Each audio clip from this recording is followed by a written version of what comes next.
Para obtener esta medida debemos colocar la cinta en la parte más estrecha del abdomen o en la región entre la última costilla y el ombligo. Los valores normales dependen del sexo. Según la Organización Mundial de la Salud, en las mujeres un valor por debajo de los 79 centímetros se considera de bajo riesgo. Un valor de 80 a 87 centímetros se considera riesgo incrementado. Y un valor por encima de los 88 centímetros se considera de alto riesgo.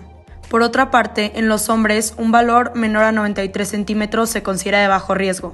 Un valor entre 94 y 101 centímetros se considera de riesgo incrementado y un valor por encima de los 102 centímetros se considera de alto riesgo.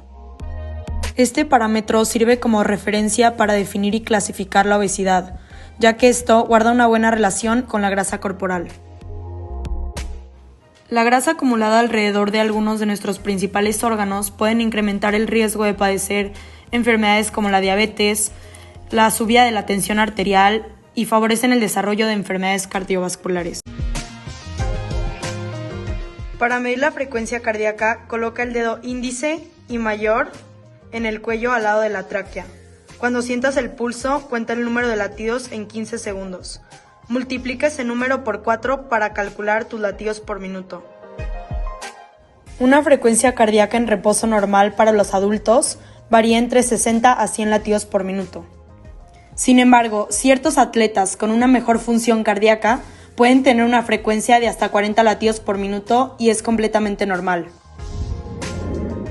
Si tu frecuencia cardíaca se encuentra por encima de los 100 latidos por minuto, estamos hablando de taquicardia. Y si no eres un atleta y tu frecuencia se encuentra por debajo de los 60 latidos por minuto, estamos hablando de bradicardia.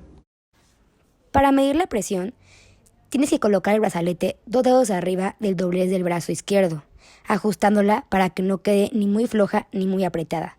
De preferencia, recargue su brazo en una mesa con la palma de la mano hacia arriba.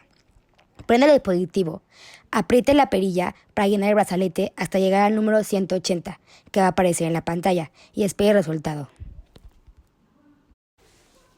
Aquí podemos observar una tabla que nos muestra las categorías de presión arterial, lo que es considerado normal, lo que es considerado presión alta, es decir, hipertensión, y un rango que no aparece aquí es la hipotensión, que es presión arterial baja. La presión arterial normal es considerada inferior a 120 en sistólica y 80 en diastólica. Aquí tenemos los otros rangos y el rango que no aparece aquí es hipotensión, que ese es considerado en sistólica menor a 80 y en diastólica menor a 60. El índice de masa corporal, también conocido como IMC, es un número que se calcula con base en el peso y la estatura de la persona. Este se usa para identificar las categorías de peso que pueden llevar a problemas de salud. Aquí podemos observar la fórmula para sacar el índice de masa corporal, que es peso entre altura al cuadrado. Al realizar esta fórmula vas a obtener un número que indicará el nivel de peso en el que estás. Por debajo de 18.5 es bajo peso, de 18.5 a 24.9 es peso normal, de 25 a 29.9 es sobrepeso y de 30 o más es obesidad. Las palpaciones del pulso arterial periférico son evaluadas con los pulpejos de los 3 dedos centrales de la mano en sitios donde la pared de una arteria puede ser comprimida y se pueda sentir el latido arterial generados a partir de la sístole ventricular. En los miembros torácicos se toma el pulso subclavio, axilar, humeral o braquial y el pulso radial o cubital. Y en los miembros pélvicos se toma el pulso femoral, popliteo, dorsal del pie y tibial posterior. En el adulto la frecuencia del pulso se acepta como normal desde 60 hasta 90 pulsaciones por minuto. Estas palpaciones del pulso arterial pueden decirnos si el paciente padece de afecciones cardiovasculares, si vemos que el ritmo es irregular con o sin patrón y la frecuencia no está dentro de lo esperado. La exploración de sensibilidad superficial en las plantas del pie con uso de monofilamento se realiza para detectar si hay una neuropatía en el paciente diabético. El monofilamento se aplica de manera perpendicular con fuerza suficiente para que el filamento se doble no más de 2 segundos. Antes de aplicar el monofilamento en el pie del paciente, se lo aplicamos en la mano para que tengan un punto de referencia de cómo se debe de sentir. Esta exploración tiene 10 puntos de aplicación: en el pulpejo del primer, tercer y quinto dedo, en el primer, tercer y quinto metatarsiano, en la parte medial y lateral del centro del pie, el talón y el dorso del pie entre el primero y segundo dedo. A continuación vamos a mostrar imágenes de la presencia de acantosis nigricans, xantomas, xantelasmas, arco corneal, otros cambios de la coloración de la piel, edema palpebral y edema distal en miembros pélvicos o torácicos.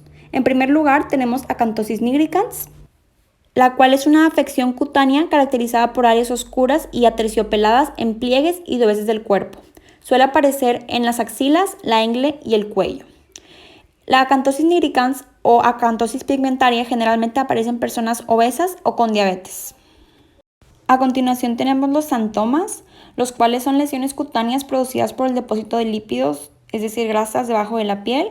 Pueden aparecer de forma brusca o de manera progresiva en cualquier parte del cuerpo, aunque son frecuentes en articulaciones, manos, pies y glúteos. Son frecuentes en adultos mayores y se encuentran relacionados con la dislipidemia y el nivel elevado de triglicéridos en sangre.